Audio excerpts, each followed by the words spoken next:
So, have you had to downsize lately? I know I did a few years ago when I moved into a smaller location. For some people, downsizing is like a four-letter word. It's like the lesser of two evils. It's very difficult to downsize your whole life into a small space. But, sometimes we just have to move on. So, if you want more information about downsizing, just stay tuned.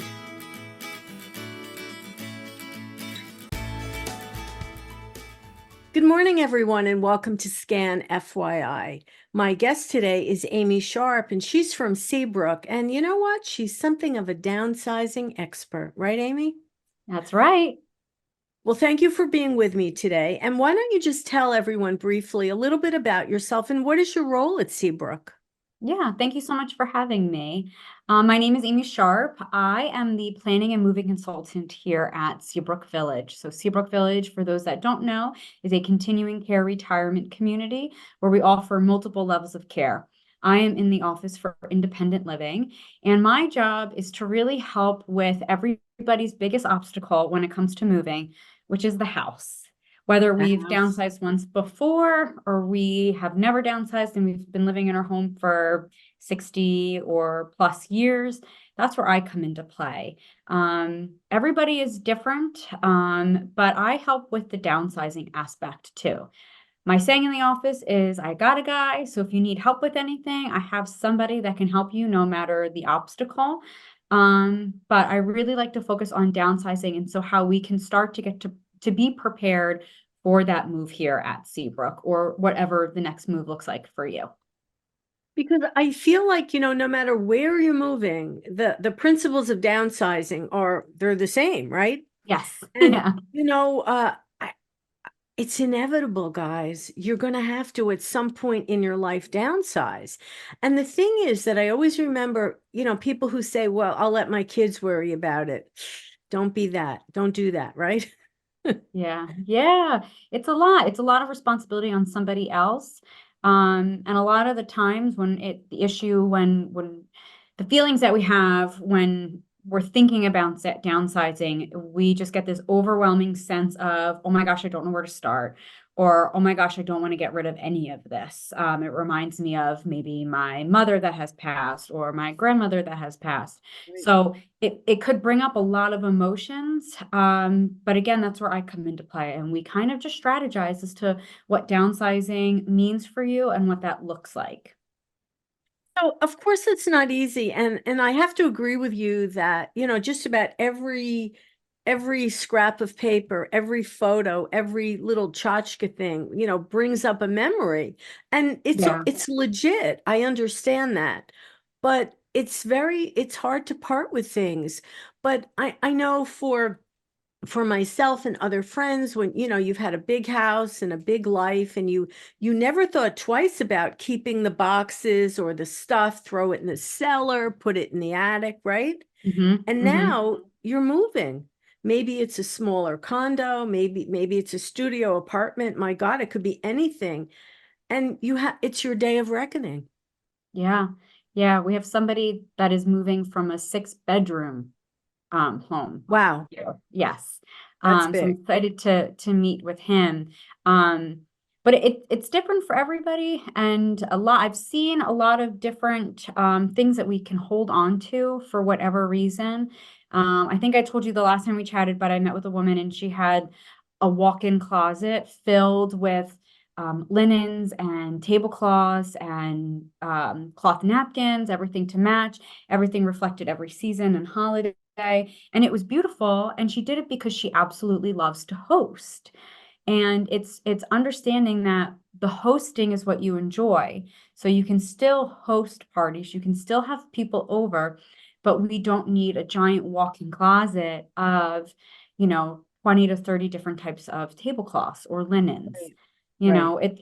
It's thinking a little bit more simply. And then when we start to let go of some of these items that maybe don't have as much emotional meaning to them, then we're able to feel a lot lighter. We're able to really understand that maybe I didn't need 20 to 30 sets of linens, but I am able to have my family still over no matter where I'm living. I'm still able to host the parties or do the things that I still wanted to do, but I don't need the burden of a walk-in closet filled with stuff that I can't even go in anymore, or an attic filled with stuff from maybe children that have moved out. And while they have so many memories of maybe their trains or their toys or just little things that they used to play with, doesn't mean that we're going to forget those memories or that those memories never happened, but Right. it's allowing us to grieve that part in our life and really saying, okay,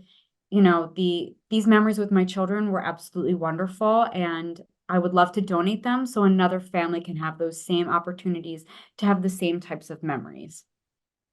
Now, I think it's fair to say, well, I'll say for me, and I've gotten rid of a lot over the years, Mhm. a lot. And I'm happy because I felt like once I got rid of it, first of all, I never missed anything. Yeah. I never, it was like, oh, why did I do that?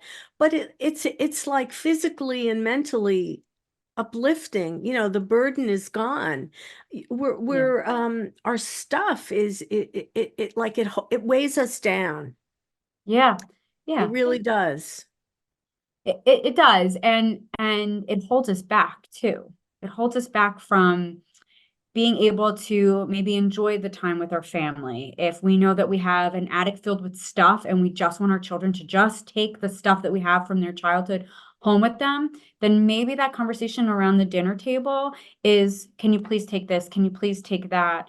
Instead of enjoying the moment and being with the family. Maybe I was chatting with somebody the other day, and she has a lot of stuff from family and extended family. Yeah.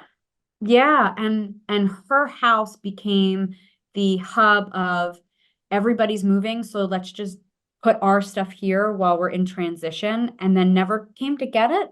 So then that is what her house became, part of a storage unit for everybody. There you go. Yeah.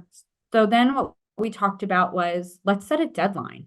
Let's set a date of maybe May 1st, and we have a nice big family barbecue, and everybody that has their belongings in the house has to get it out by the same day as the barbecue so they can come prepared. And this way, they're taking everything, and then she's able to start to downsize. If she can't even get into a room because of her Right. children's stuff, that's hindering her ability to downsize and her ability to move forward. Absolutely.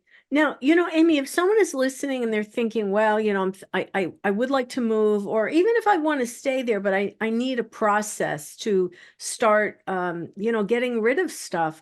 What might be, some baby steps that people can take just to begin the process? Yeah, I always recommend start with our junk drawers. We're in our junk drawers all Ah, the time, that's right? good. That's the drawer in the kitchen or maybe in an armoire that we have, and we just keep throwing the stuff in there, old checkbooks, scissors, whatever. So start there. Let's start to clean it. Let's start to go through that and just do a little bit at a time. Sometimes when we tackle on like a giant walk-in closet right away, Too we much. get wiped out. It's too much all at once. It's like sensory overload. And then we give up. And then we say, you know what, I just can't deal with this. We walk away and we close that door of that room so we never have to see it. So let's do the small things first. And it's kind of like a snowball or like an avalanche, because then that'll give us the momentum to keep moving forward with other rooms or other drawers. I also always recommend starting in a room that you are in the most, because then you're going to see that progress versus starting in maybe Makes somebody's old sense. bedroom, right? Because then we can close that door and we don't know what's in there anymore. We don't know how well we've done.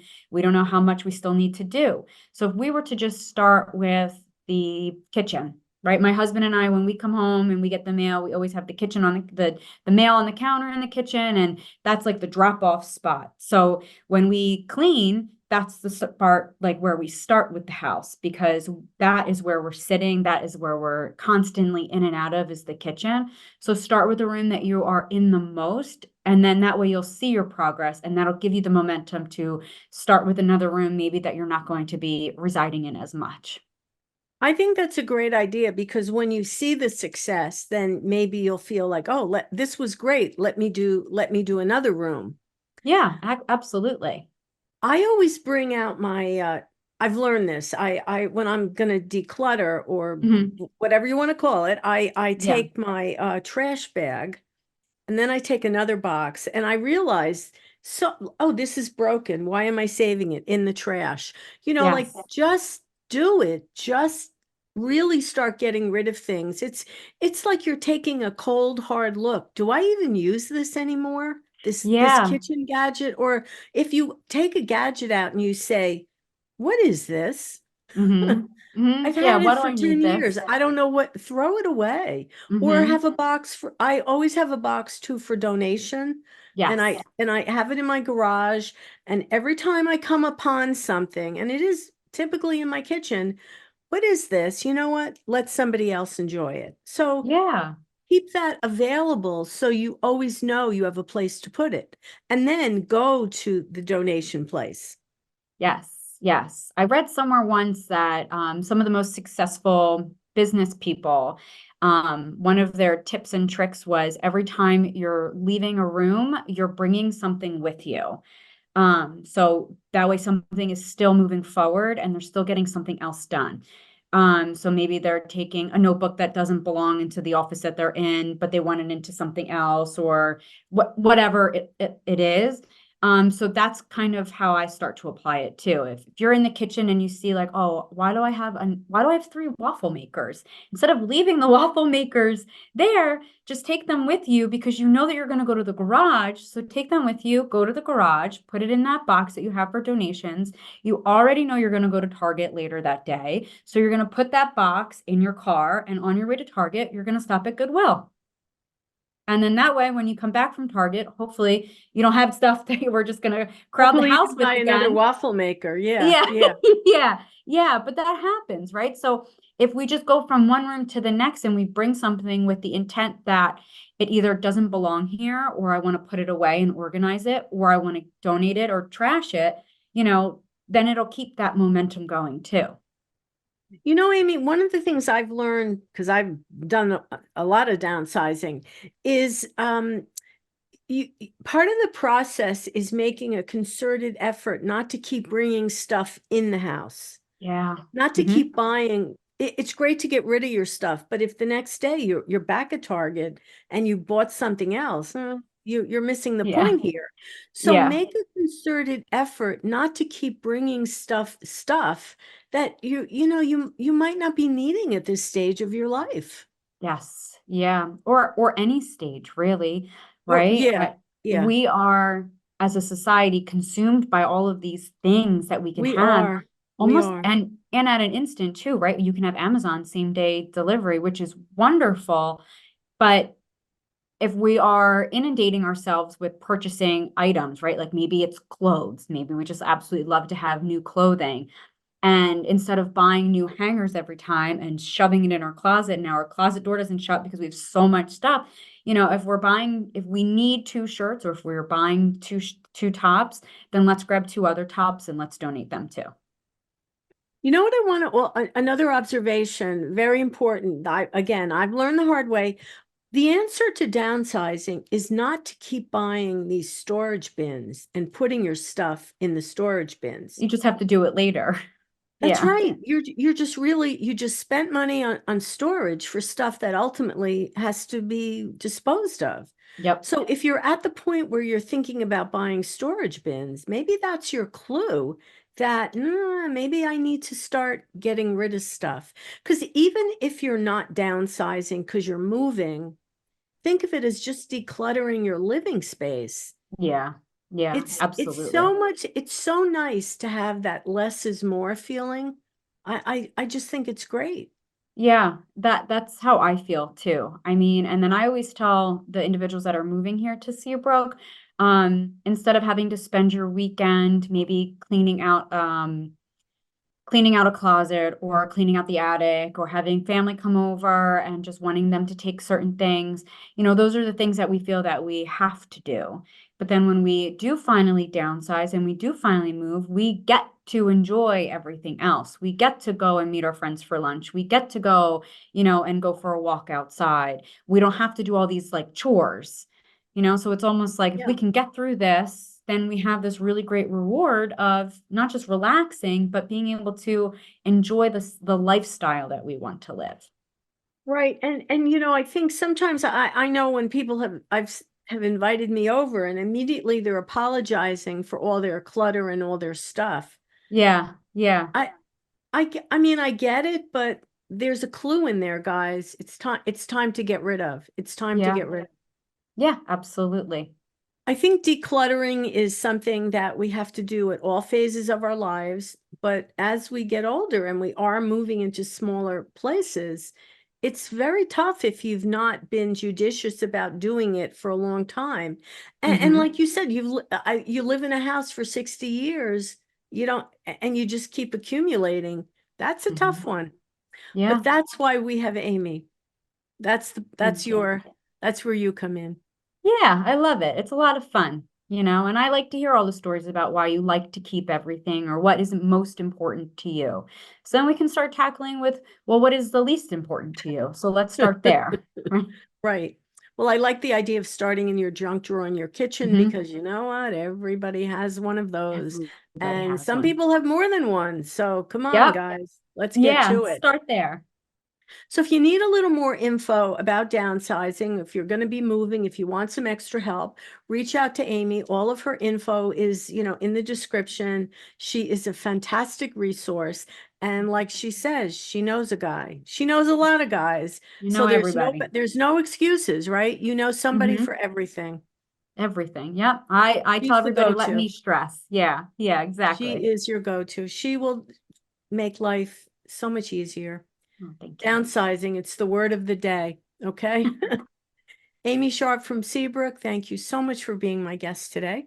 Thank you so much for having me. It's always a blast. I appreciate it. Hey, and remember, if it's important to you, it's important to us. I'm Andrea Tarr, and we'll see you next time on Scan FYI. Bye, everyone, and bye, Bye. Amy. Bye, everyone.